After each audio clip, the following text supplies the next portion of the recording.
Hmm. Well. Welcome to another edition of Vegas Bad Boys of Podcasting. I'm your host, DJ Impact, and I got the Bad Boys here with me for our wrestling talk. All right. Guys, you doing good? You ready for some live action talk for this past week? Oh, yeah. Great week of wrestling, right? It's amazing. Let's start with our favorite. Our favorite. We can never start this show without not starting with our favorite show. That would be WWE Raw. And everything is leading up to SummerSlam. The second.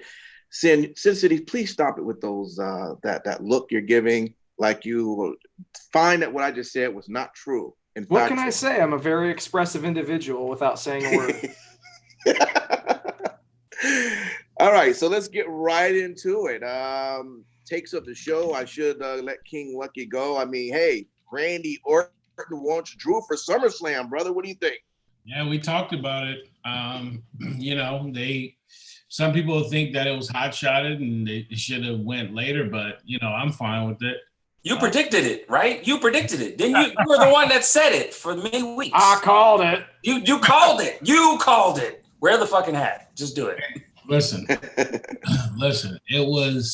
he delivered a good promo. I'll tell you one thing. The one thing I noticed within like the first couple of segments in the show is that everybody talked about they woke up this morning and decided to challenge for the belt. So I didn't like that. I thought the writers could have did better because you could tell that they gave them those lines. But I like the challenge. I think it's good. I mean, it'll be interesting to see if Randy Orton dethrones him right away because then that'll tell you how much stock they have in Drew. If he comes out and beats him in the first, outing, if you will. Some people on this show don't have any faith in Drew, and we'll see what happens, see what WWE does with this. But I'm excited for the matchup. I think this feud. I have faith in Drew. Yeah, I do too. I think he's a good talent, and it's tough because we're in the COVID era right now, and so he really hasn't got that much love. But it's a good feud that I think they could probably do for a couple of months, couple of pay-per-views, and we'll see what they do with it. But elsewhere, the big one, Sasha Two Belts Banks. Told y'all she won the week prior. Y'all just didn't believe it. She had to do it twice. Yeah, she got it, and so it could be a DQ. But you know what? They got all the gold now, all the gold. So I was happy about that. Explain to me really quick too. How does that work? That now, if you get DQ'd, the belt goes to the person who you're wrestling. Damn. Because that was the setup. No, that was the setup that they Stephanie set it up. That was the setup that Stephanie said. They said there will be a winner. There will be a winner. Hey, you know what? Does it make sense? Mama said it. Yeah, but I don't feel comfortable calling Stephanie McMahon mama. Let's stop that. Okay. But at the same time, too, you have this now wonderful ability for rules to just be made up. So, it's kind of nice. I mean, look at speaking of Drew, look at Dolphin Drew. Yeah. Elsewhere, I know not a lot of people wanted to see it because Nia Jax, but I actually thought for that matchup, I really wanted to see them do a match, and what we got. Oh my God, really? You want to see them do a match? Oh my God. I don't know if it'll ever happen now. What is going on with those two? I wanted to see it that night. Okay? That's what I wanted to see. Oh, boy. Your instant gratification never ceases to amaze me. I mean, Nia beat the shit out of her. I mean, some of those spots I was like, fuck. I hope Shayna doesn't get injured because she was tossing her around pretty bad. That would just be par for the course for everything that we've seen from Nia. And then elsewhere, I mean, I don't know if anybody else cares about eye gouging more than Vince? I mean, for fuck's sake, Aleister Black now, is he going to come back with an eye patch? Yeah, he looks better in an eye patch. Obviously, Ray did not sign the fucking contract, so they had to put the eye patch on someone. There you go. And Well, Aleister wasn't looks like a badass if Aleister, wait, Aleister was the other one who got thrown off the tower too, right? Yeah, there's a connection. Yeah. But overall, I thought Raw was a good show. I really enjoyed it. You know, it was entertaining. That's one word for it. It was something. I mean, like you had mentioned, King Lucky. I mean, Shayna Baszler. Just, I really want her to be strong and she does it for you? do well. No. Let's back up a little bit. Don't get too excited. I thought that's what that sounded like. No, that's not what that sounded like. I want her to have a pivotal role in this women's division at some point, and I just feel like I'm not seeing it. Maybe I'm not looking at the whole goddamn picture. Maybe I'm like Rey Mysterio and Aleister Black, and I only see half of the picture that everybody else sees, which is not. I'm not liking what I've seen the past two. Well, mostly this Raw. The last week promo, she did excellent. You know, match. This week, I did not like her, and this was awful. It was awful, and I did fear for her work safety. You know, and again, you know, I like what they're trying to do with Mustafa, or like Truth calls him Mufasa. You know, I like that.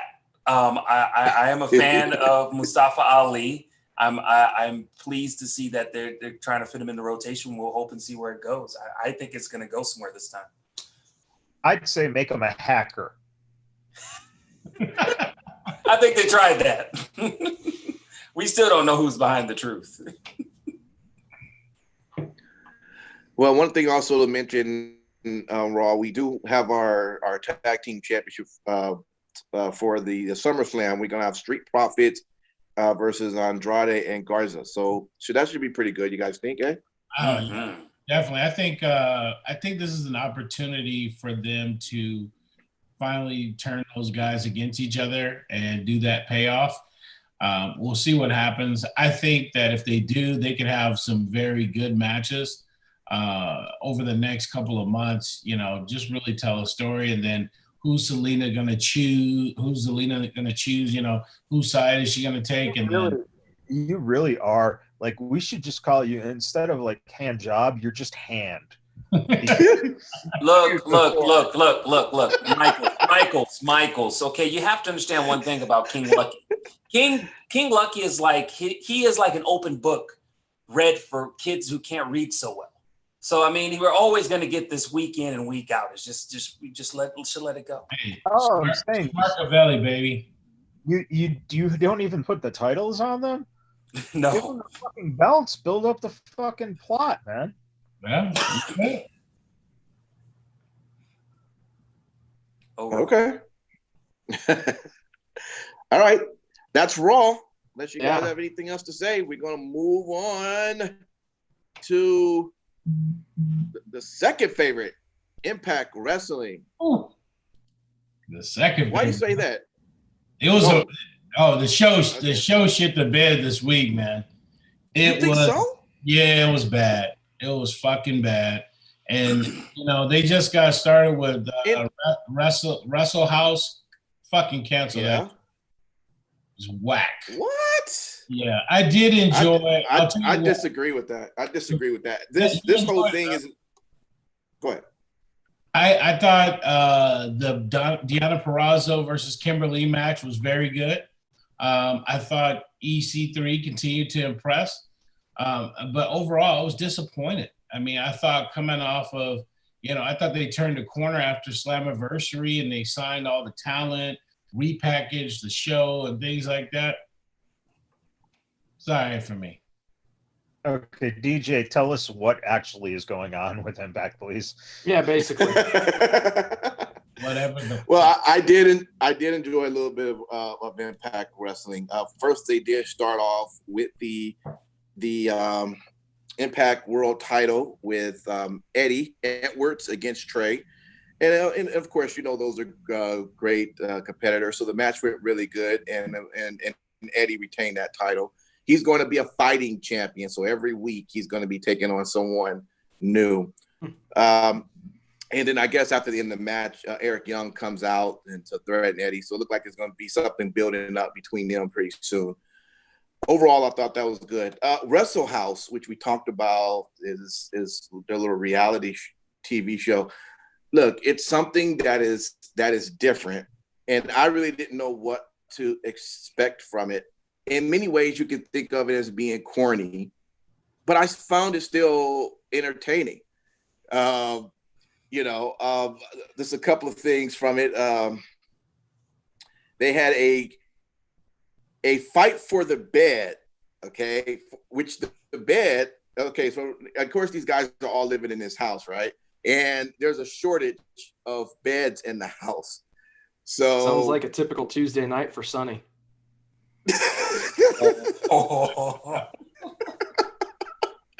Man. So we have both Ace Romero decided, hey, look at this ring that's located right outside of the house. That's going to be my bed, the whole ring.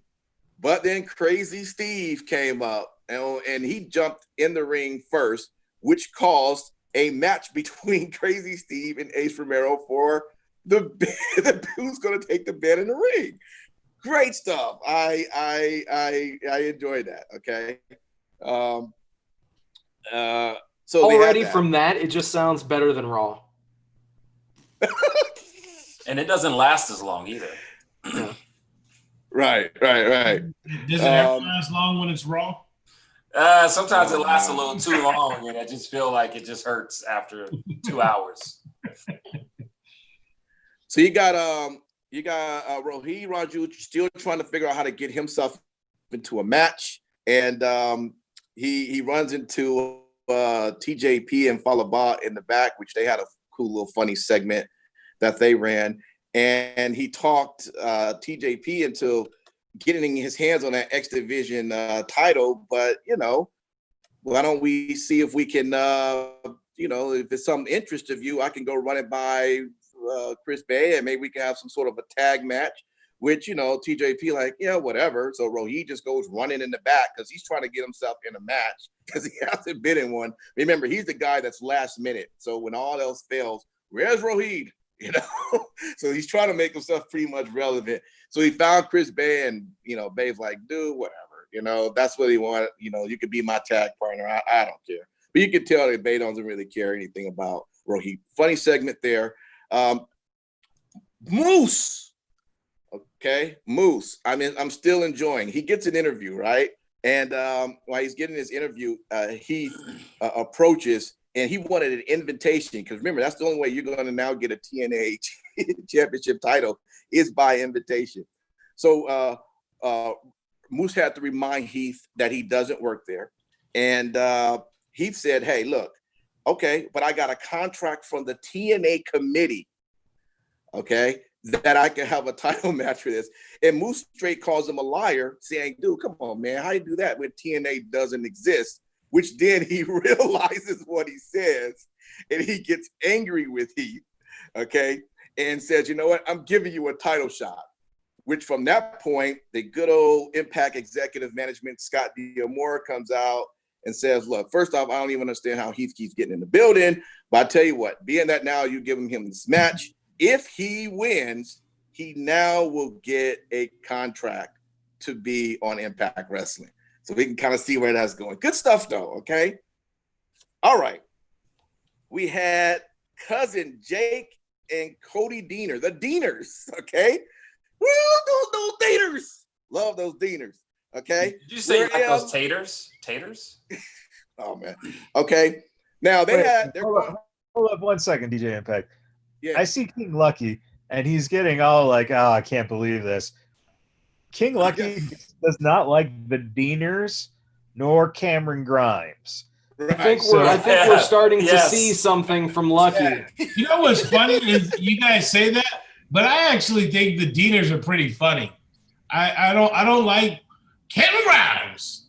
Fucking sue me. Yeah. But I think the Deaners are somewhat funny. So let's put it there. That's why I'm laughing. Well, they're back at Wrestle House now, back on the show here, and it comes to a point where the two members of the family can't seem to get along in this room. So what end up happening is they end up in a loser must leave the room match. And again, that's with Cousin Jake and Cody Deaver. Okay, so they have to go outside to the ring. Okay, to now have this battle. Now the referee, I forget old girl's name. The wife of Eddie Edwards. I don't know. Do you guys know her name? Alicia Edwards. Yes. So she is the ref, and eventually the winner of that is Cousin Jake, but she doesn't know which Diener is which. So she just said, ding ding ding, ring the bell. Diener's won. So let me guess. All Deaners look alike, right? I guess so. According to Lucky. Wow, right. I thought Cameron Grimes was on Impact Wrestling on Tuesday night. Oh my God. Well, so just a couple of more things that was pretty. We had Katie Forbes, right? She was doing this whole thing where she was going to show us some exclusive photos that we were all going to get to see from her for free $99. Okay, wow, we were excited. Can't be too great to see on broadcast TV. So she came down with RVD doing her dance moves, which he was very entertained by. And now here we go. The photos are about to come up onto the screen. And what do you know? Sami Callihan, the hacker, put his face where her face is on these provocative photos. That's awesome. And she gets upset, just pissed off in the ring and everything. So, and before that whole segment happened, she was pissed off with Sami because she didn't know who he was. And while she was walking in the back area of the building, she goes, Sami comes to ask her a question, and she's like, I don't talk to fans, and how did fans get in here? To Sami. Oh my Lord. Okay, so anyway, that was a fun segment. Last but not least, the Good Brothers had a match with Reno Scum. And, of course, the Good Brothers won that match, which is setting them up for a fight with Madman Fulton and Ace Austin. And that fight, after their match, that fight started in the ring, then it went backstage and ended up outside, which was, the fight ended out there. And it's kind of dope. They ended the show by the cameraman pretty much getting knocked down.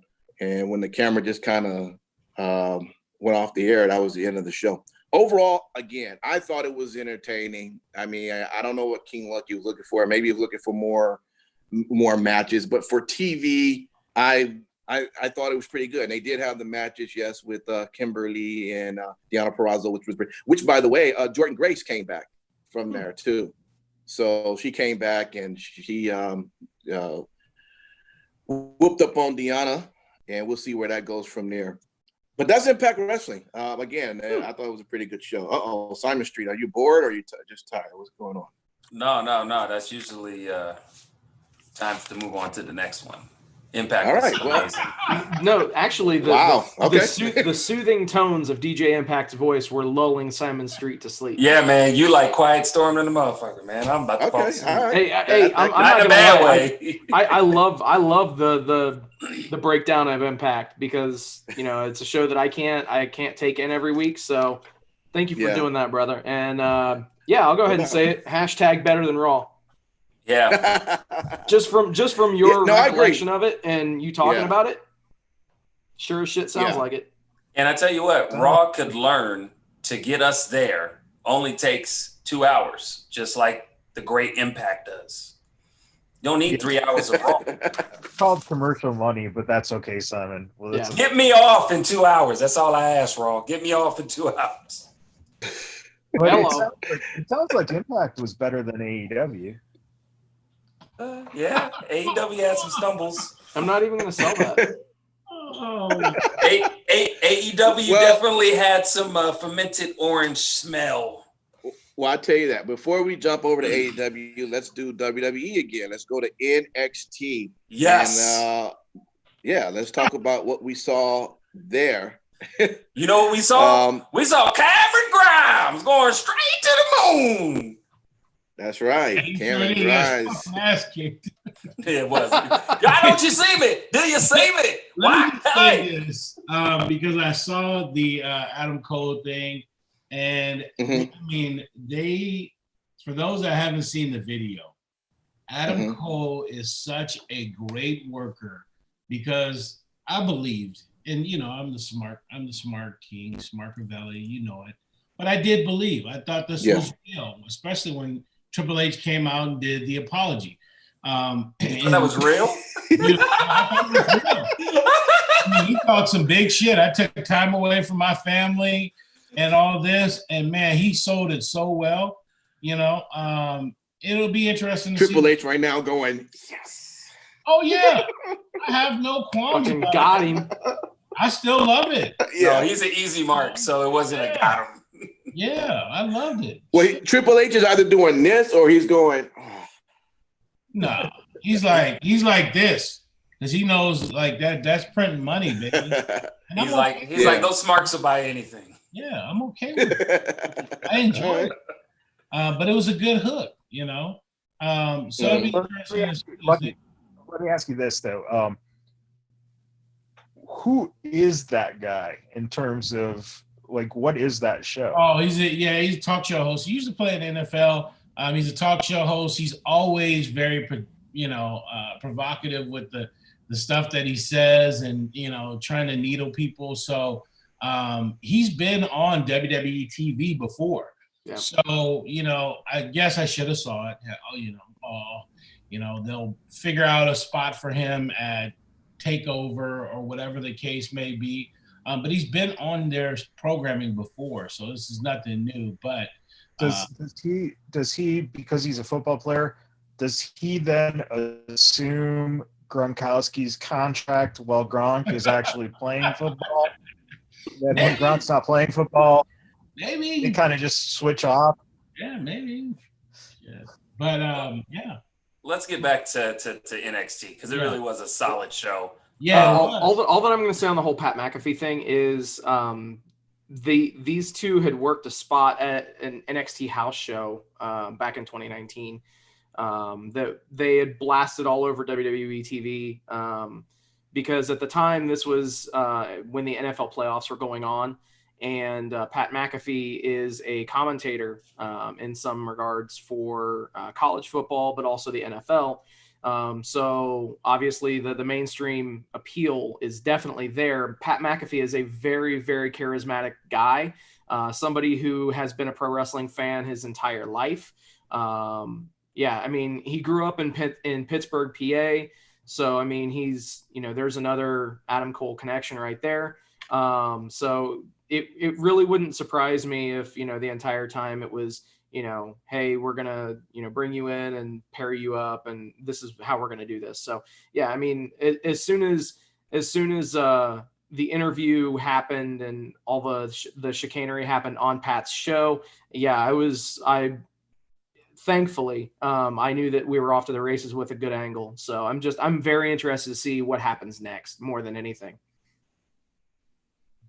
Well, one of the cool things about NXT that night was this three-way with, everybody's mom's guilty pleasure, Dexter Lumis, versus the Pretty Prince and your old gym coach from high school. That was an awesome match from start to finish. I thought, I don't know if I can call it pairing them up, but putting those three together with their different types of styles was amazing. I was thoroughly entertained. That freaking front flip that Loomis did was sick. And I've seen it done by other people before, but the way he did it, he's just a fucking psycho. Yeah, kudos to the director, whoever was directing the episode there because they completely missed his landing. Great job, guys. No, well, I didn't really care about the There was landings. a camera cut right before Loomis landed. Yeah. And but I like the way he stood up like that and looked left and right. That for me, I was cool. So many people give AEW bullshit when it comes to their fucking editing and all of their faux pas that they have. So when fucking WWE fucking have even the smallest blunder, I have to point it out so that you motherfuckers stay honest. Yeah, we saw the fucking replay. Who are you calling motherfuckers? 3 seconds later. What was that? The replay. He landed the replay beautifully, you know. And I'm assuming when they do replays, they actually do the move again. So technically, he did it live again. So that's good. Well, without the case, I mean, it was awesome. You know, that match, and then of course, didn't like. Let me go right quick. Back to Dexter's his theme. Did they remix the music? It sounded like they did. It sounded the same to me. Well, it sounded, but it was remixed. But you're a sound guy. But you're a sound guy. If you heard that, they probably very well did. Yeah, they changed it a little bit. I don't like it. They should have just kept it the way it was. But it's all right. Yeah, they request. Put in your request right now. Tell them to change it back. Yeah, we'll be back by next week. Okay. Yes, yeah, because they're watching the show. Stare into the pits of their soul right through the camera and just tell them. Yeah. Change it back. Thank you. Wow. Another good match that I really should change it back after that. Yeah, it should. I think so. You done got real close to them. I was a little nervous. I thought it was. Wasn't that Keith Lee who was just on TV? Oh man, no. We took a picture with Keith Lee, and I was looking at both of them. The only difference was that Impact was a little bit shorter, but they looked like the same person. Anyways, we'll go ahead and go on to the next part. I'm glad you made that joke. Yeah. The other great match that I really enjoyed because I like where it's going is Shotzi Blackheart, which I'm going to put on the side note, new NXT crush for Simon Street. Not to mention she's just an awesome competitor, and I'm sure we'll see great things. But her versus Mercedes Martinez with the Robert Stone brand. Yes. It was an impressive showing, obviously, for Mercedes Martinez, who has a wealth of experience, and it was great. And then, you know, anytime I see Shotzi Blackheart, other than her being beautiful, just her in the ring, she is something to behold. And I can't wait to see, you know, what happens in the future with her. But that was an excellent match. You know, fortunately, Shotzi lost, you know. But it was pretty cool. I like to see what they're doing with the Robert Stone brand. I didn't think that was going to work when they tried to pitch it. I was like, where the fuck is this? I'm enjoying Robert Stone. That's awesome. Yeah. We'll have to see where they continue to go with it. But I mean, allow them to build the brand. Yeah, he needs to build a brand. Who else is he going to add? Who's he going to add? I think at this point, I don't know. Add another male talent, or add a male talent, I should say, to his brand. To round that thing out, but I enjoy it as well. So you don't understand the whole point of the gimmick. Michael's just maybe I don't. Maybe I don't. But let me ask you this: when she appeared with blonde hair, you seem to not like Rhea's look at all. I didn't like the blonde hair. Why don't you like blonde hair? No, I do. I don't know. Why did you like it on her? Yeah, I don't know. It just didn't. I mean, maybe I'll have to see her a little bit more. I only saw her for a quick glance there, but I thought she was gorgeous. I love her Mad Max look that she has. I mean, she's always had a Mad Max type of look, but I mean, now she's amazing. Another one to behold. Yeah, and it just gets super uncomfortable. Yeah. And you know what? You just can't say it enough. TikTok, baby, because Karrion Kross, Scarlett, must-watch TV on Wednesday night. They never fail to do them justice. You look at Scarlett come out, you're on the edge of your seat, and then there's Karrion Kross behind her with those eyes. And, dude, you're like, fuck, man, I'm tuned in. I can't wait to see what they do next. Except for that one person that said Scarlett sucks. Yeah. I was like, you could hear it. And I was like, oh, shit. Scarlett, you suck. I'm like, God damn. Yeah. So Lucky, do you realize that you didn't talk about Chris Bay this week? So, I don't know, man. You're just kind of... What a real dick. On to the next one, right? What a real dick. Yeah, pretty much. So I definitely want to talk about what I thought was the best match on Wednesday night, and that was Johnny Gargano and Roderick Strong. Yeah. You mean Peter Pan? No, so here's the thing is, typically when you have a heel versus heel dynamic, it can be very interesting on how everything shakes out. But I mean, they just from the start of the match, I mean, it started off surprisingly clean. Everything was, solid, and it was just a great match.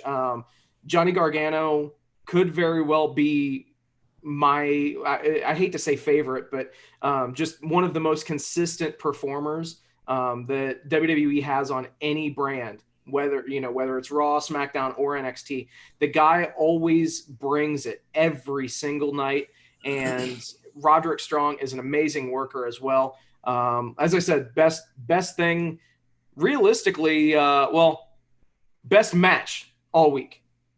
Best match all week on any show. Wow. There's a good chance that they're turning those guys face. I think that's why you saw this match setting it up. That sucks though, because didn't they just change Gargano's music? Well, I don't think they'll turn Gargano. I think they will turn Strong. They're turning Roderick and okay. Paul and all those. They've been healed. Yeah. The longest time, especially when they get called up to the main roster. I mean, people are gonna want to cheer them. So it makes sense. Did you guys like the Isaiah Scott and I was gonna say match? That I was thought it was pretty good. Well, I mean, Jake Atlas, I mean, again, from what they said off the injury, I think this was his first match back, I think they said. He looked really impressive. Glad to see him back in action. I mean, the dude is just amazing. I've said it before. Got teased for it, but it's fine. And Isaiah Scott is another guy. You know what I mean? I mean, again, like when I look at the NXT roster right now, I'm looking not just what we presently have at NXT. I'm looking to see how when they go on to do bigger and better things, how good they are. Like this class right now of NXT is great. Like even down to who King Lucky can't stand, Cameron Grimes. Like that shit's fire. You know what I mean? Like you can't lose with this roster. And, I'm excited every Wednesday to see what the fuck's going to happen next. And the women's tag match that started off the entire show was fucking awesome as well. And I think that, I'm surprised that no one has mentioned that one. But yeah, solid match. Tegan and Io against Dakota Kai and Candice LeRae. All four ladies brought it. And it's pretty funny that, we talk nonstop about the AEW women's roster and how bad it is. But just as bad as the AEW women's roster is, how good the NXT women's roster is from top to bottom. It can be said that the women's roster could very well be carrying NXT right now. I agree. I would say I would say that's pretty damn close because it's close. It's close.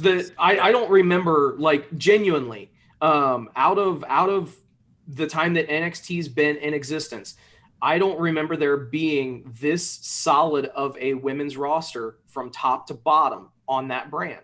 Now, obviously, you've always had, a couple of diamonds and, a couple of aces at the top of that women's division.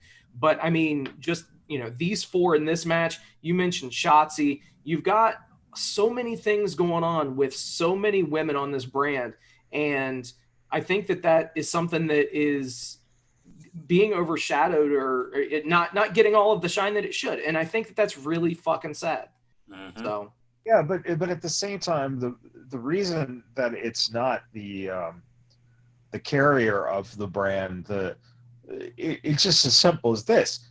For all the women who are phenomenal, you also have some of the most phenomenal guys. Yeah. It's overall the best roster that's probably been assembled in, possibly, all of wrestling ever with a group definitely all of NXT. Yeah. And I will say this, speaking of NXT history, what we're seeing as a season or not season, like a class that we're seeing right now is what we all wished as when NXT first came out. You would see the first iteration and then the next generation. But imagine if all those great iterations of NXT when it first started out was one season constant. That's what we're getting right now. We are getting great entertainment. I mean, like, it's hard to find faults with some of the things to do. Like we talked about the camera angle. Yeah.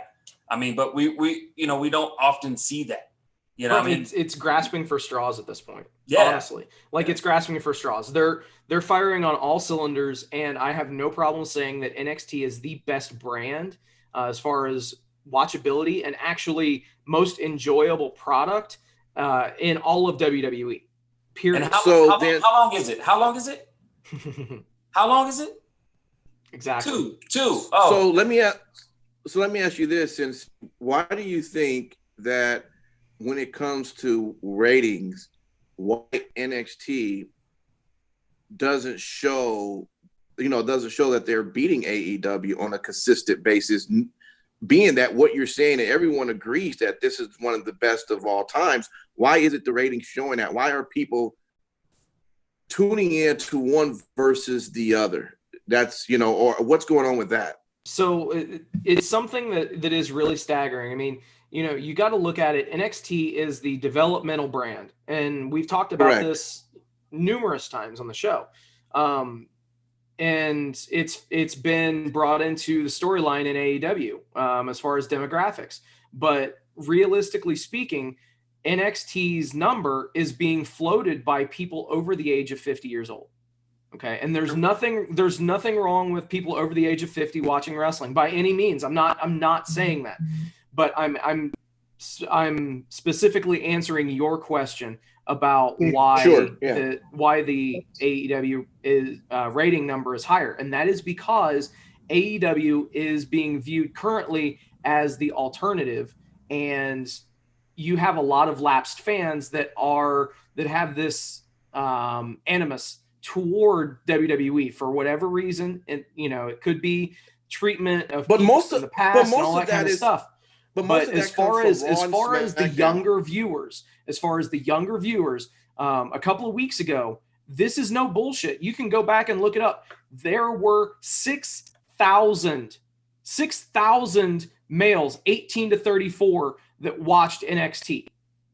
6,000. So what's the number on the network? Million? Is it 1.5 million?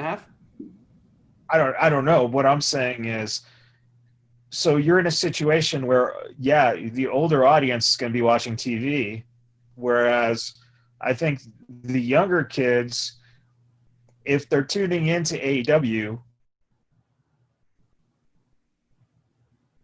Oh, he glitched out again. That's a shame. Usually some of his more poignant pearls of wisdom are followed. You're just going to watch it on the network. Why not? Yeah, what I'm saying is, it's on the network. People are probably watching it. Younger people are probably watching it on the network. Which does make sense because, accessibility, I'll be honest with you, having a 15-year-old daughter and, nieces that are, upwards to 20, 21, 22, their accessibility and how they watch things, they're looking for on the fly, or they're looking on their cell phone. And that's not to say that you can't watch AEW that way. But if you look at what's readily available, NXT is readily available on the network. And I can see someone in that age, demographic, just downloading the app, paying whatever they have to pay and watching it like that. So how long does it take for NXT to come on the network once it airs that Wednesday, that same night?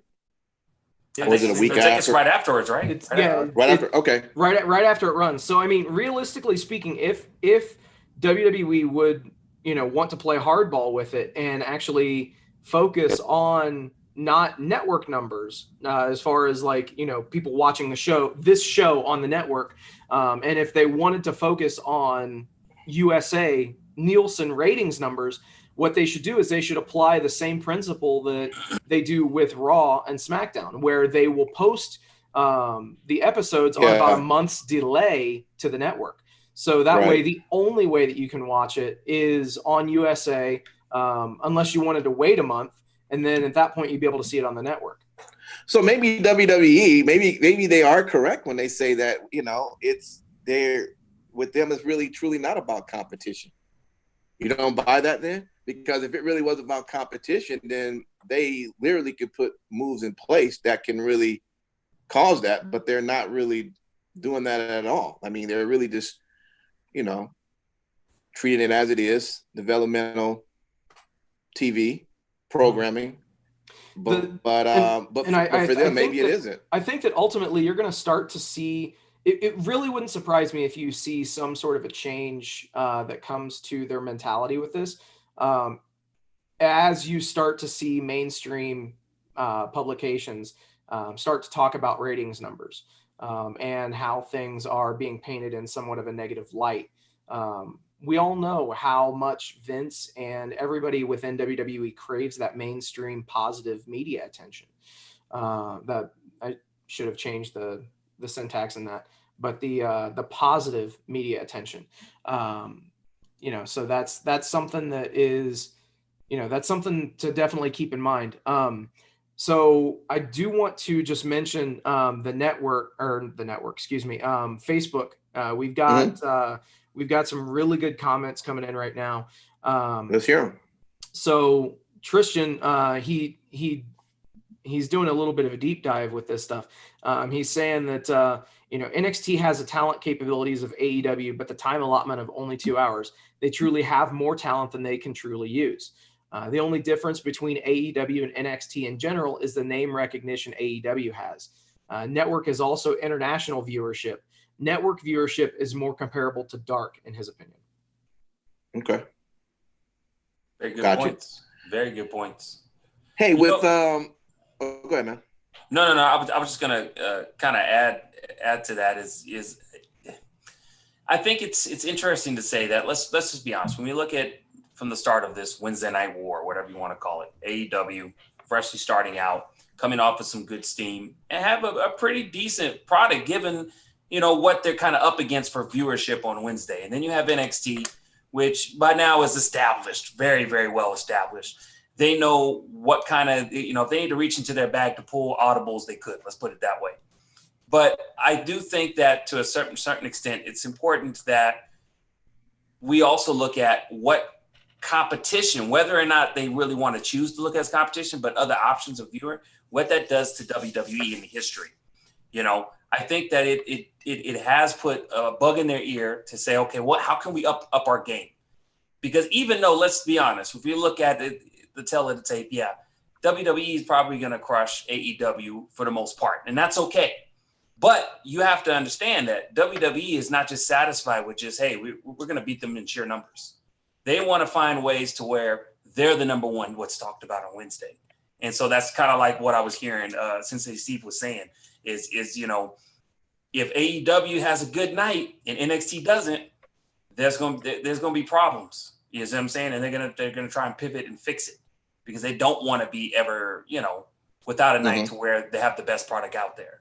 Vince hates being upstaged. Mm-hmm. Last question I'll throw out there, and then we'll move over to AEW. Just curiosity with Everrise, do they kind of remind you all of the Rockers a little bit, like how they more so remind me of the Young Bucks. Exactly. Oh yeah, you would say that. Yeah. But yeah, they are a little bit. I mean, I guess they took it old school, but I just whenever. Well, their ring entrance is old school. Like if you look at their ring entrance, it's totally like 80s, early 90s. Only thing they're missing is the pose. Thank you for doing that. Let's now just move over to AEW. Well, apparently AEW can now use son of a bitch, or bitch, because there was a lot of bitches. They allowed them to say bitch. Everybody said it. Son of L bitch. Son of a bitch. L bitch. L bitch. Taz is gonna end up saying fuck at least once.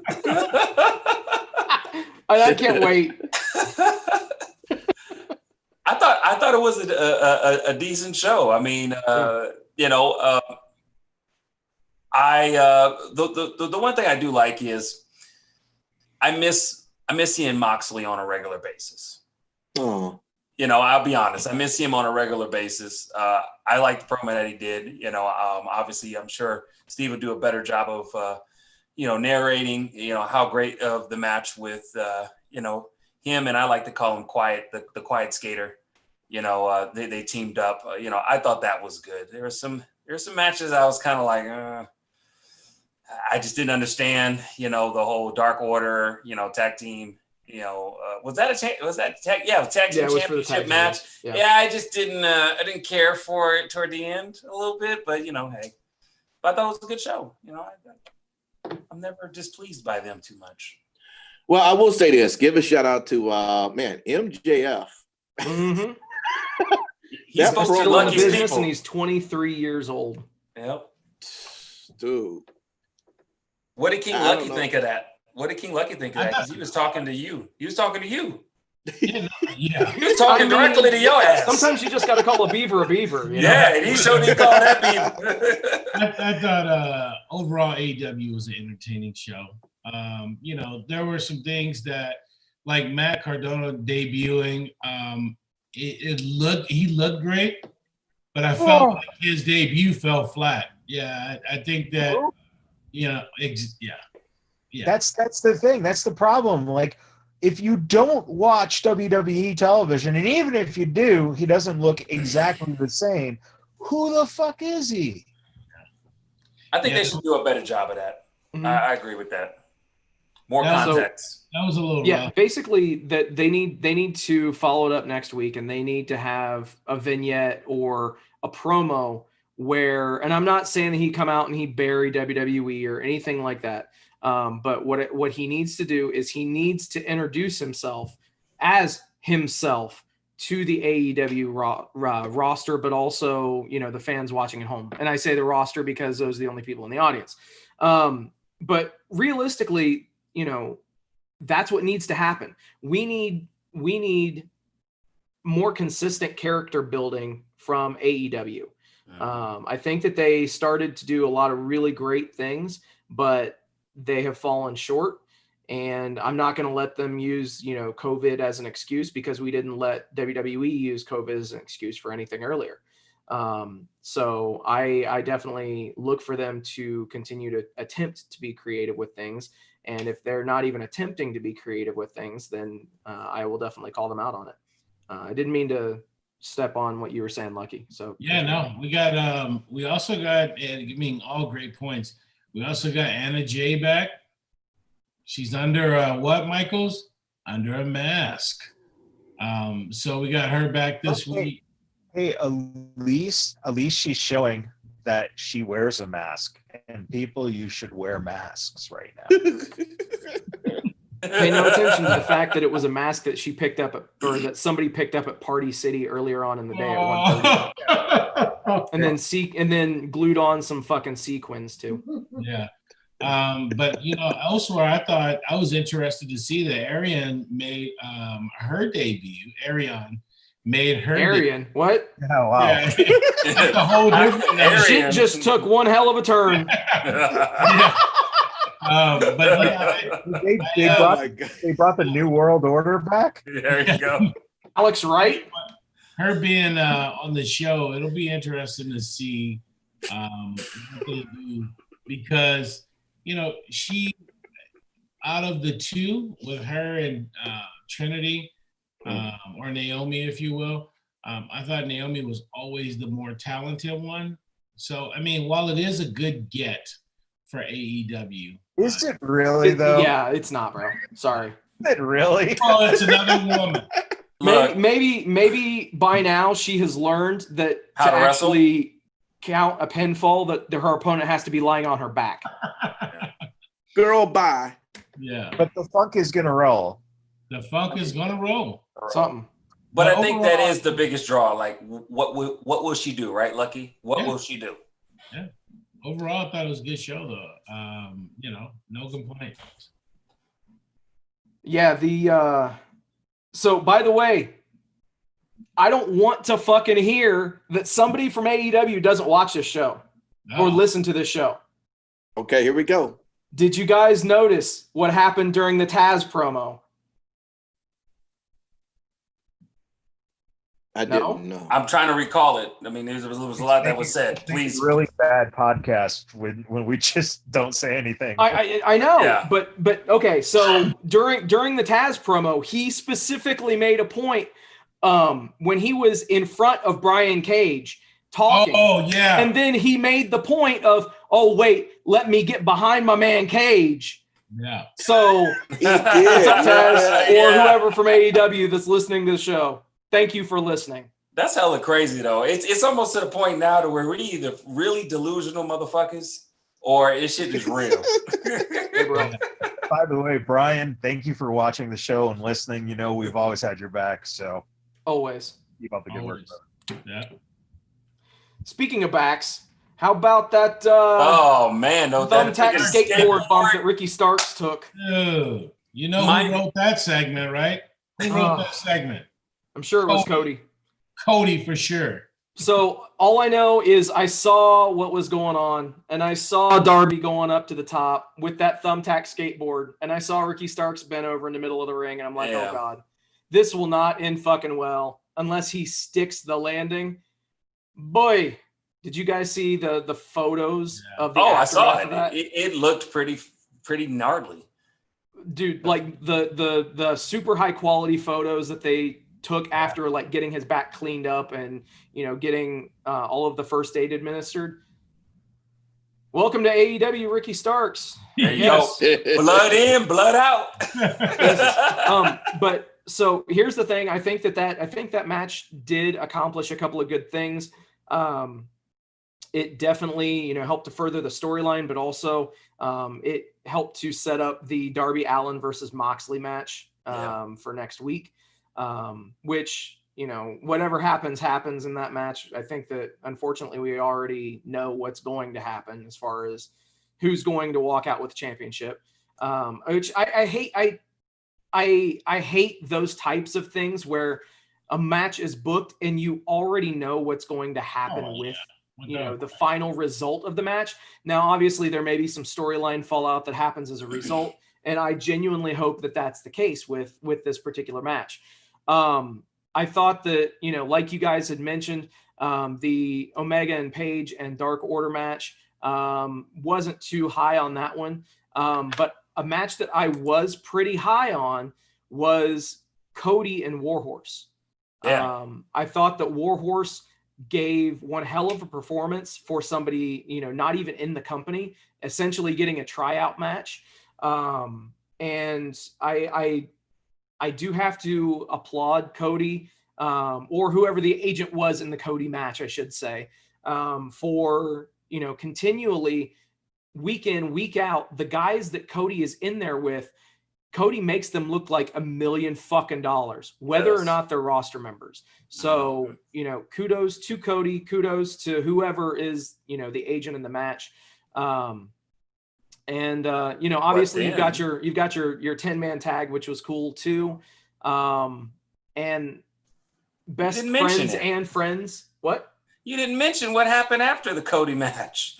Well, would you like to, sir? I was just saying, I think so. Honestly, it was so forgettable that we don't even need to mention it. No, but didn't we just talk about Matt Curt? Well, I was saying it was part of the whole goddamn part of the match, Why not talk about it? Yeah. Because we already talked about it. We didn't talk about it in common place what happened afterwards. I'm just saying, man. So, yeah, basically, if you're going to do a, no pun intended, Impact debut like that, then you shouldn't do it with nobody in attendance. I think that that's the big thing that we've learned from AEW is, you have debuts like FTR, which, call it what you want, that debut fell flat on its face. You've got this debut with fucking Matt Cardona, and this debut fell flat on its fucking face. He needed a car. Oh, Lord. Well, you are stating facts, Sin City Steve. I was still mildly excited to see him. Oh yeah, out. I would love nothing more than for him to do extremely well. I did read though that he is on a limited deal as of right now, like 5 appearance deal. So I don't know just what the fuck's going on there. Wow. But yeah, it's a really short deal. So he waiting for WWE to say y'all can come on back now. No, it'll be an Impact Wrestling check. So he can go and wrestle with his boy Brian Myers. Hey DJ, question for you on Impact Wrestling last week. I think you said Motor City Machine Guns, and who was the other person who goes by Machine Gun? Yeah, Carl. Chad Too Bad. Yeah, well, he don't go by Carl anymore, but yeah. He's go by Machine Gun. Okay. So did you find it interesting or confusing this week that you have Warlord and Warhorse now? AEW? Just waiting I will tell you this. Another war character. Yeah, I will say this, because I'm not familiar with Warhorse. So when I saw him, when I saw the name before I saw him, just quickly, I was like, they're not the same people, right? I ain't gonna lie. Well, I'm just saying, I know it did cross. I mean, before I saw him, I'm just saying the name, So it's funny you actually said that, but I didn't put too much on it. I mean, the machine was just obvious, but this, for a quick second, I did have, my thoughts. And then I figured out, I could not have been. But I'll tell you this. We got Jericho, all right, and Cassidy again. And this time, he's going to have to pay for the $7,000 jacket. Y'all think that's a $7,000 son of a bitch? Son of L bitch. You know what's so sad about Jericho is he seems to have the worst luck with expensive jackets. Yep. Don't you think his ass would learn? Don't be buying that expensive shit and bringing it to the ring. I think it's funny that it's still stained. It's true. Yeah. Right. He invested a month later? Yeah, he invested the $7,000 to get the jacket. Yeah. But he can't pay the $200 to get it. Fucking Jericho. Let me ask you guys. Go ahead. No, I was just gonna say. I just want to echo your point really quickly, DJ Impact, about MJF and the promo that he cut. I mean, dude, the guy is on another level from everybody else right now in the professional wrestling business. I think he said that Moxley was cosplaying Stone Cold. Yeah. Yes, he did. I mean, like, this shit was official. MJF, seriously, we got to stop calling him the future of this business. He is here. The future is now. To steal a line from that other show on Wednesday. Yeah, somebody put a bet on that boy. Don't worry, they will it all out. Question: is he getting the title? I was going to say, don't worry, they will it all out. And may he reign for a long extended period, because that man right there. There's only been one other person I will say that when he opens his mouth, I will listen for 30 to 45 minutes, and that was The Rock. MJF is on that level, or close to that level right now, because... Okay, he's lost his mind anyway. Fuck you. All I was going to say was, at the end of the day, MJF, for that high standard I just gave him, if he had to talk for an extra 20 fucking minutes, I would have fucking still been listening. MJF is the new standard in this business. There you go. Damn. Let me ask y'all. So let's go back to the TNT title. Does anybody believe, even at this point right now, that Cody still should be holding the belt? I'm just curious. Scorpio Sky, baby. He should. He should be holding the belt. You say he should? He should be holding the belt. Sin City said yes. King Lucky, you says? Scorpio Sky. Okay. He didn't ask that question. Yes or no? Yeah. I guess that means no. Matt Michaels. That means no. Nah. He can do what he's doing, putting other wrestlers over, making them look good without the title. Yep. But See, because the problem is that you've got a network involved, and the network is saying who should be the champion. Exactly.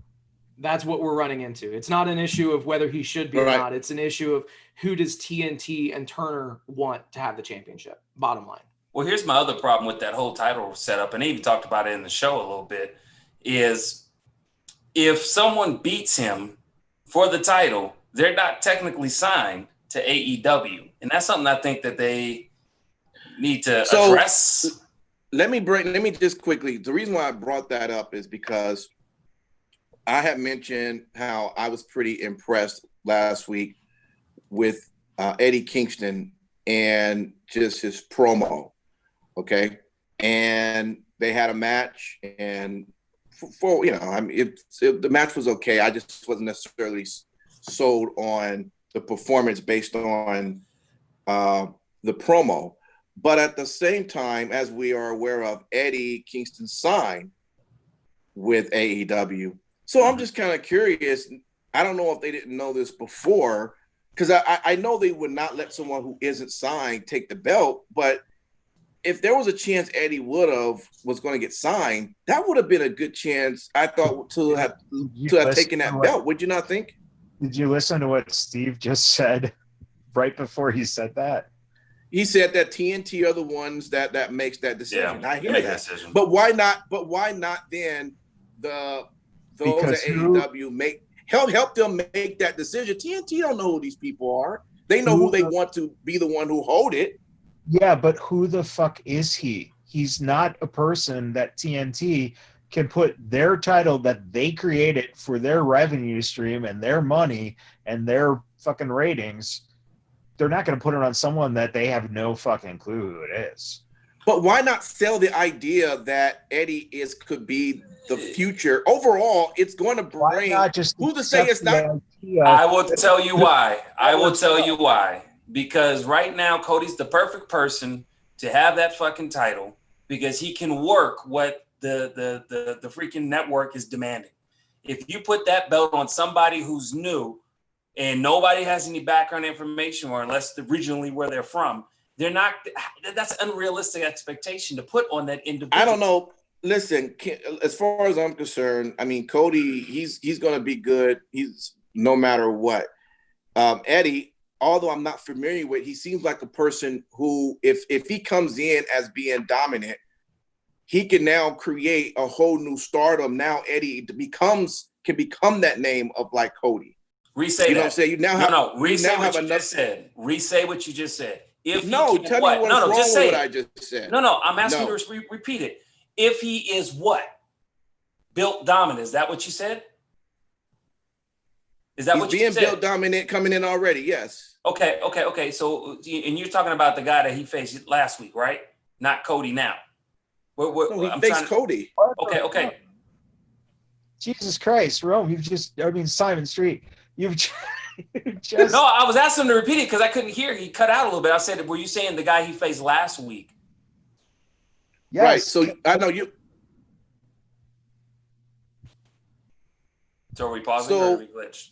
No. I think so Simon Street wasn't on the show last week, but I'm assuming maybe you still watched AEW. Yeah. So I was just saying that he had a match with Cody. Mm-hmm. And this is the reason why I was just asking you guys, do you guys believe that he should be still holding the title? 2 of you said yes, 2 of you said no. And I'm just saying, I also am one of the ones who don't believe he should be.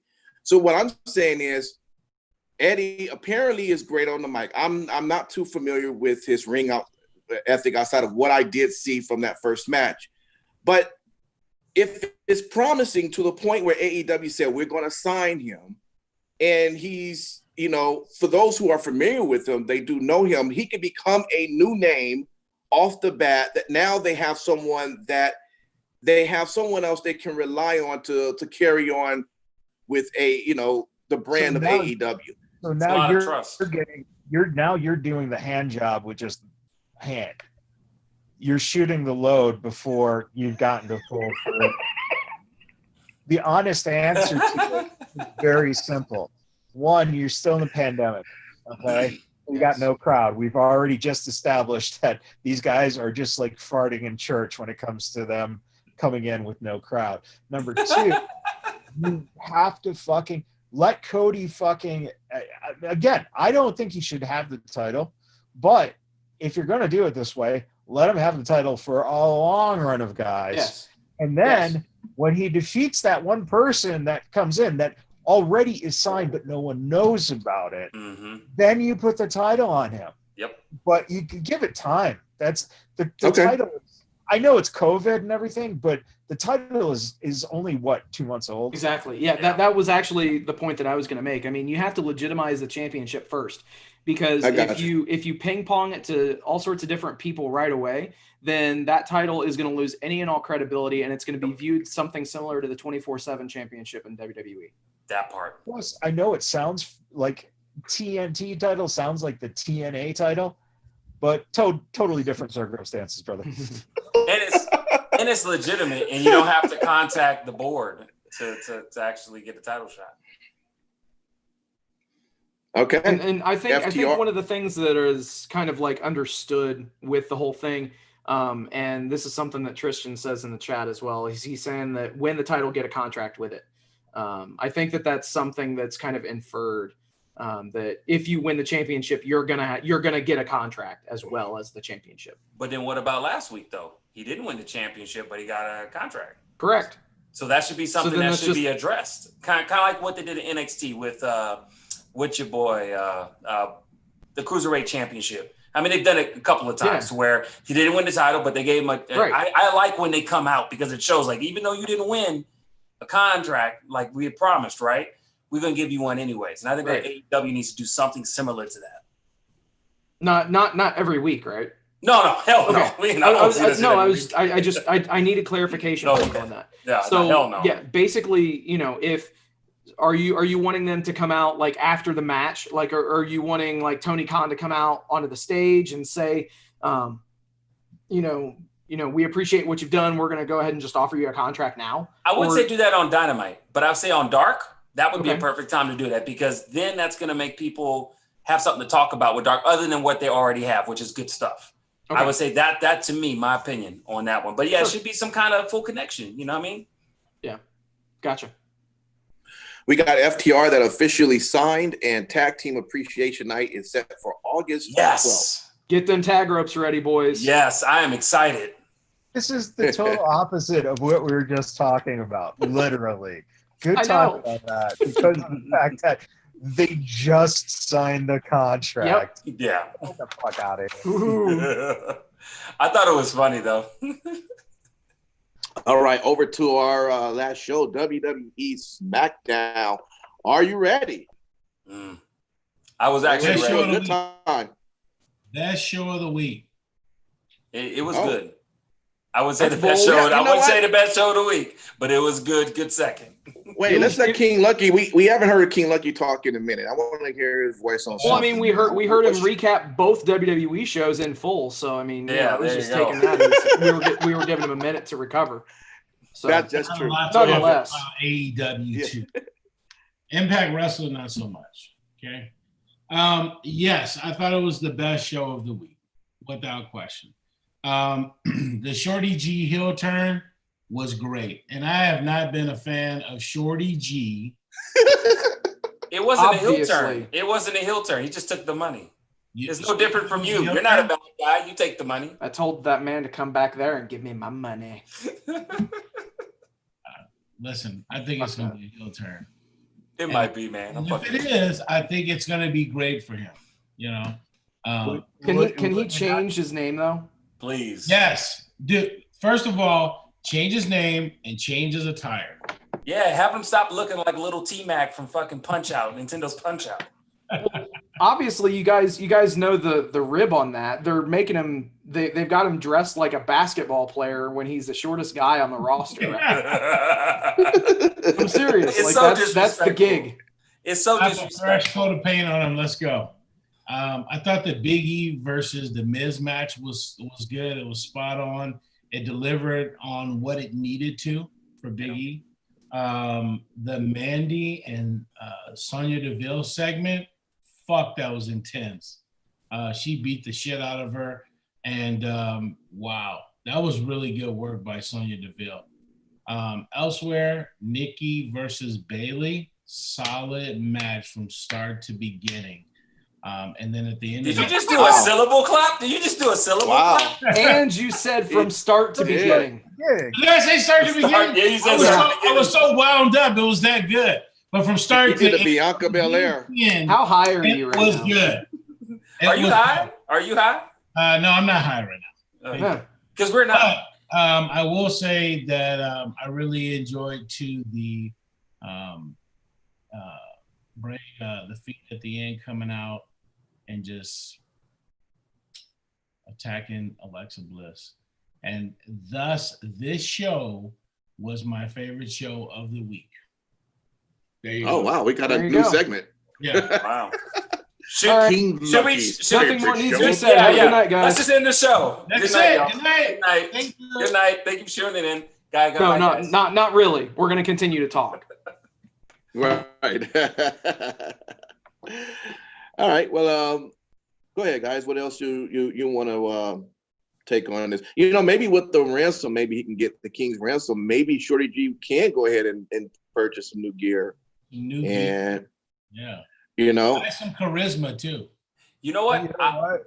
Dude, it's very simple. You have him now shave his head and come out as Prince G. Yep. Oh no. Yep. Look, I love it. Either that or else no. he can be a fucking the royal jester or some shit. Yeah, that makes more sense. Put him in a jester outfit. They would WWE would rather make him the jester and you know not give him any kind of shine with it. That's something that would happen with WWE. If they're watching, cut the check. Michael's just gave you the angle right there. You know something, King Lucky? You actually didn't even mention everything in the show. You didn't even. Yeah, you recapped literally everything on the show except for one thing. It's not my whole fucking show. It's the Vegas Bad Boys, not Bad Boy. So there you go. But I thought whatever you want. But you kept in everything but that. It's like you just totally forgot it. You know, that's all I'm saying. It's okay. Well, look, let's talk about it, right? We had AJ Styles against Grand Metalik, which that was a good match. Oh, that's the reason why. Because it was a 205 guy. Oh yeah, exactly. So you didn't watch it anyway. I did watch that match. Shit. Yeah. Overall, good match, right? Lucky, I have to ask, what was your opinion of seeing Grand Metalik for the first time? I thought it was actually. That was serious. It's a little short for me, but I thought it was. No, I'm just kidding. It was a good match. It was. But so are you going to start participating in Lucha House parties? That's yeah, I would actually. Lucha House Party, I'm down with it. Both of those guys, right? Why not? Hey man, as long as they're having the house party, they got the masks on, so they're safe. Yeah. You know what I might add too? Shinsuke Nakamura probably speaks better Spanish than he does English. He does. Hey, but I'll tell you what, the most impressive move is when Shorty G rolled that fucking suplex. That was yeah. beautiful. Yeah, that looked nice. Jesus Christ, that was good. Yeah, it's something that I've been trying to tell you since he's been with WWE that Shorty G is fucking awesome. He got skills, man.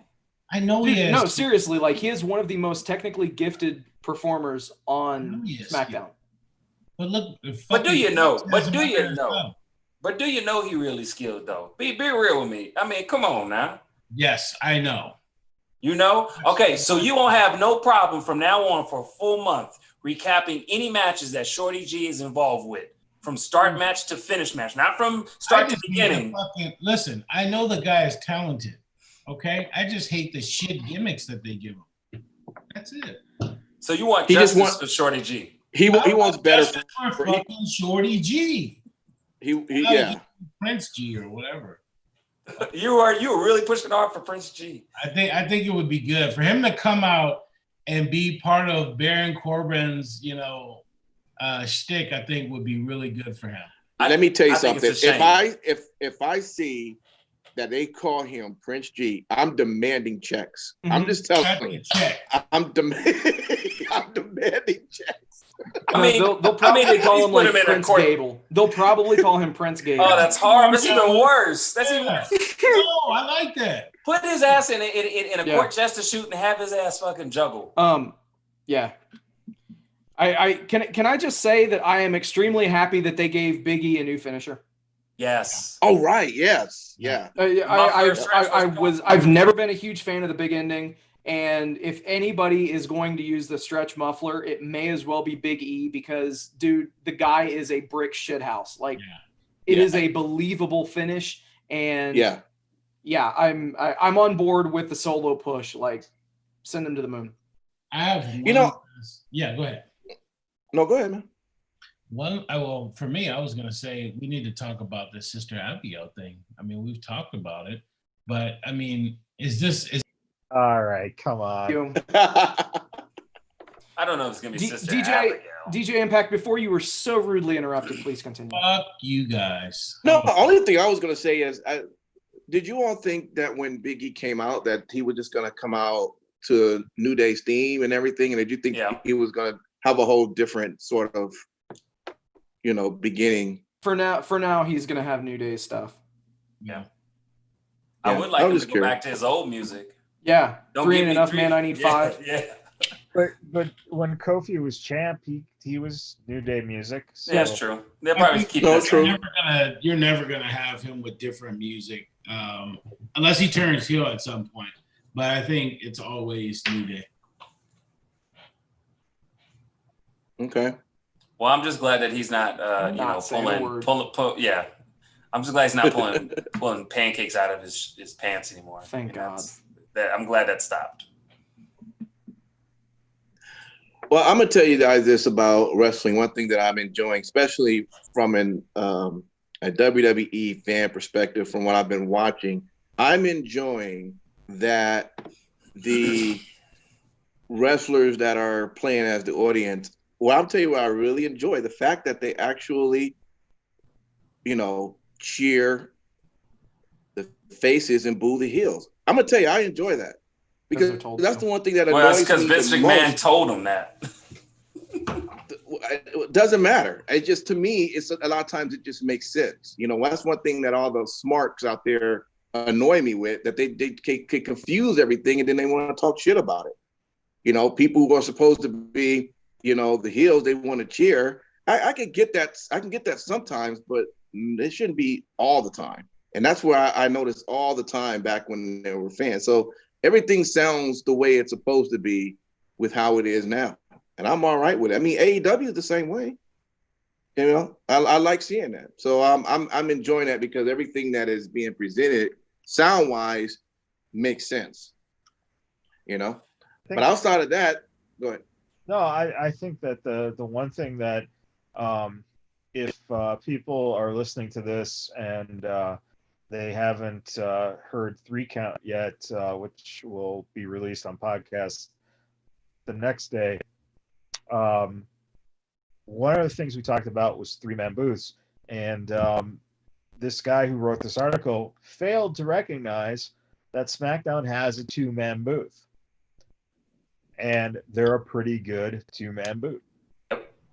So I think that one of the things that we kind of lose in this whole COVID thing is that fact that we're so used to the WWE having just this kind of cadence to it that you forget that these guys, these announcers, are still making the performances look good. Mm-hmm. So give them fair, due. And yes, they did take JR out back and shoot him. So, oh God, with sadness in their hearts that they had to lay down one of their very own family members for the safety of everybody. Vince pulled a head out of JR's ass once. So I wouldn't be surprised if the final call for JR one day is to go back and be put out of his misery. Well, I guess you guys don't have anything else to say about SmackDown. We're going to talk about the Sister Abigail shit. Mm-hmm. Yeah, you want to talk about Bray more? Why did Bray do that to Pretty? Yeah, Lucky. Why did he do that? Well, he's hurt. He wants to hurt Braun Strowman, but I mean, I think at this point they finally need to do the Sister Abigail thing. I mean, it's just bad. Whatever. Speak your mind. Speak your truth, brother. Why? Well, maybe when they find him, he'll pop up. I don't know. But no, why the fuck would you have Alexa Bliss, who is an established person, be Sister Abigail? You're fucking talking out of your goddamn ass. Did you hear me fucking say that? Did you hear me fucking say she was going to be fucking bring it up? Because obviously you insinuated this last fucking whenever that pay-per-view was that they happened to use her. Oh, she's Sister Abigail. Oh boy. Oh, this is going to be amazing. What the fuck, man?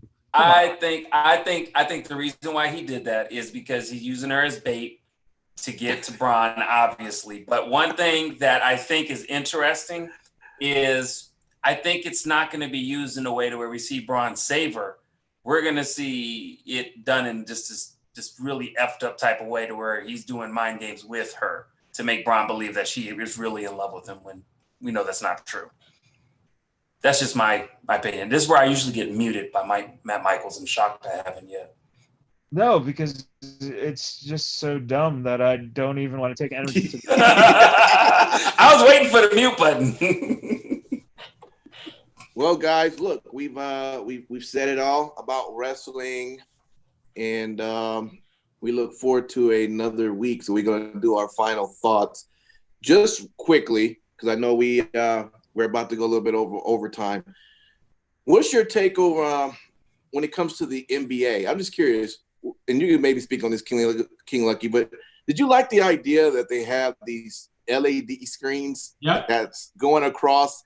And is it true that people are paying money to have their face on that LED screen while they're playing? Yeah, that's what's being reported. I like it. I don't have an issue with it at all. The rabbit. How much you think they? It can't. It's be. Interesting though. It can't be. Not a lot, huh? No. Okay. But there's not a lot of faces. The Dodgers are charging $150 to $250 for the card. And it looks to be. That is a lot. Yeah, but it's for the whole. It's for the whole season, right? Yeah, it's for the 30 games plus any. Not bad. Okay. Well, it's not bad. And you get the cutout authenticated by MLB and sent back to you at the end of the season. The other thing with something like baseball doing that's really cool is if, let's say that you are, and you're in foul territory and there's a foul ball that hits your player or your personal cutout, then they have your address information on file. They send you the ball. That's awesome. I would sign up for that shit. That is awesome.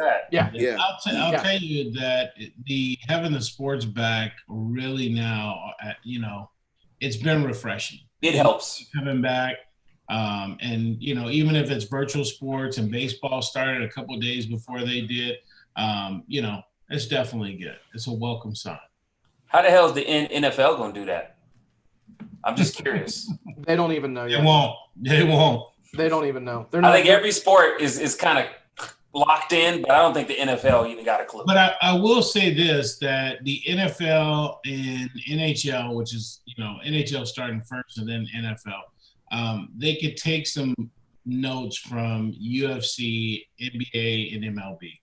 And NHL just started, and it's they have their tournament. It started today, I think, right? Yeah, I believe so. 2 days ago. Anyway, they can all take notes from what these other ones have done and incorporate their own spin on it. But it's NHL's the best. NHL's the best. Yep.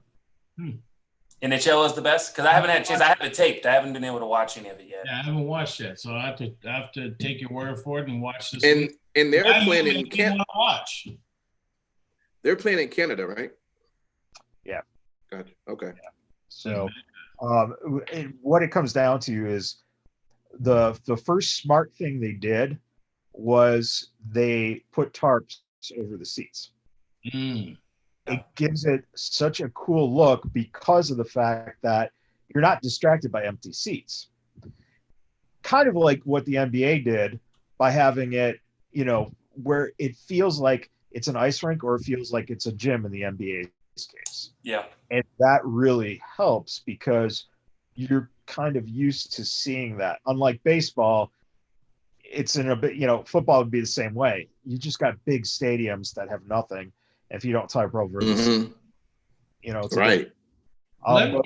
NHL, what they did really smart was if a certain team has like a song they play after a goal, they'll play that regardless if it's home team or not home team, because they know it's not a fucking home court. So you get that, and then they use these NBC had these huge screens that it was just utilized. The space was utilized brilliantly. Now, with the NHL setup, are they much like the NBA? Because they talked about it on, I think it was the Lakers game, how they now have access to so many more cameras than what they normally would because, they don't have the crowd that they have to worry about. Is that how the NHL is having that setup? Did you notice more camera angles? No, I don't think so. With them, it wasn't as prominent because with hockey, you could only because of the way the puck goes, you're looking at a small. It's a little. You have to look at it a further way pan, anyways. Yeah, so you're either going to get a close shot on the ice or you're going to get a pan out to see the movement. But the NBA has done a really great job as well. Mm-hmm. I was very impressed with what I saw. I was like, wow. Like, I was excited. Me and my son watched the whole game. Last question I just want to ask you guys, and I know we're over on time already. Presumably, we don't get fans in attendance for next year's WrestleMania. Do they run a big stadium or do they run the PC again? If they're smart, they'll do a stadium, but they'll do it to where it's sectioned off to where they can do more with it. You know what I mean? Because they'll have more planning. They had to do everything on the fly, obviously, for this one. The problem is very simple. They haven't been able to control Corona in the fucking performance center. Yeah. Exactly. Yeah. But would you do these kind of theatrics that NHL and NBA are doing? That's more so what I'm asking. Like, would you do this?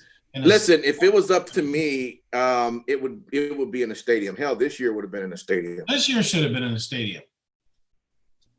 And just make it like a close set. No way.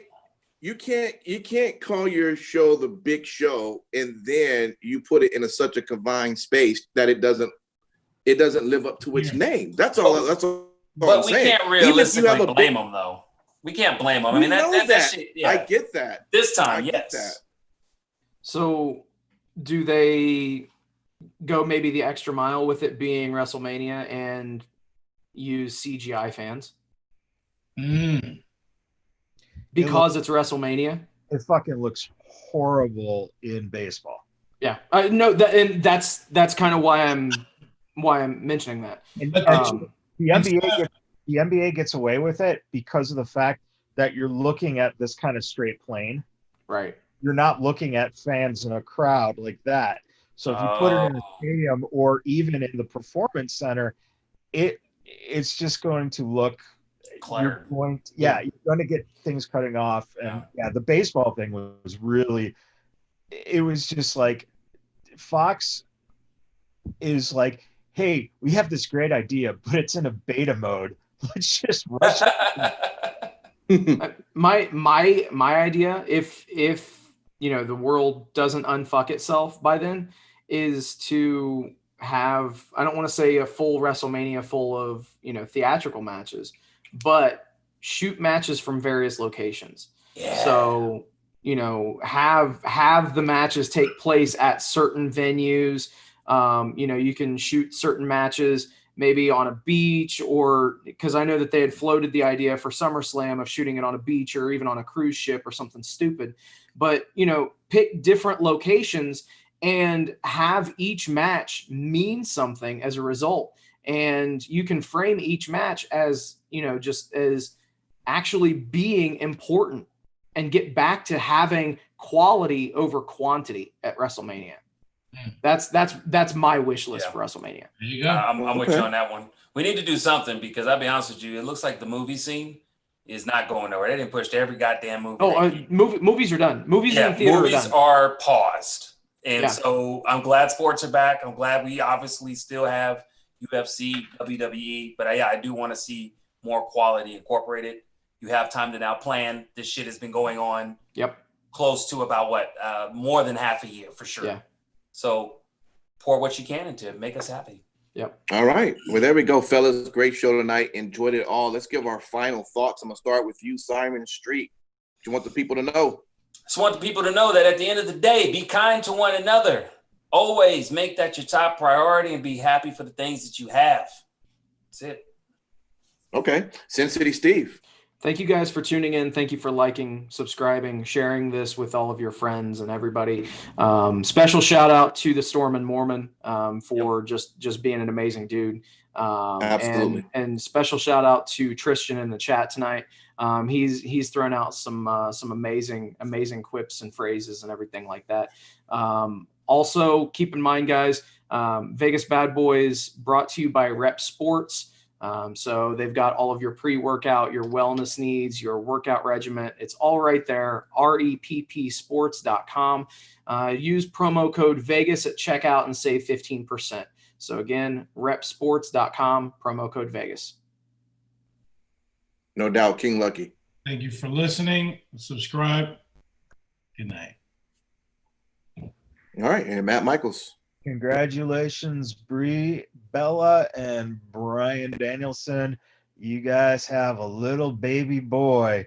And boy, if Birdie and the new arrival end up being wrestlers, whoo, watch out. Did Nikki have a baby too? Nikki had a baby too. Yeah. That's why I rolled my eyes. I was like, oh, she induced her labor. Yeah, well, congratulations to Nikki and whoever that dude was who I know he danced on some star show or something. Did he marry her or no? Because I think he proposed and she didn't say nothing or something. What? I don't watch. I don't know, but she was pregnant. Congratulations for having a baby, and but Brian, way to go, guys. Guys, thank you so much for listening to us, no matter if it's on our Zoom or listening to us on our podcast. We do this for you, and we thank you for riding with us. If you're just now joining or you've been there from day one, we appreciate it. Until then, we will see you next week. Peace. And if you're watching the live stream, we're about to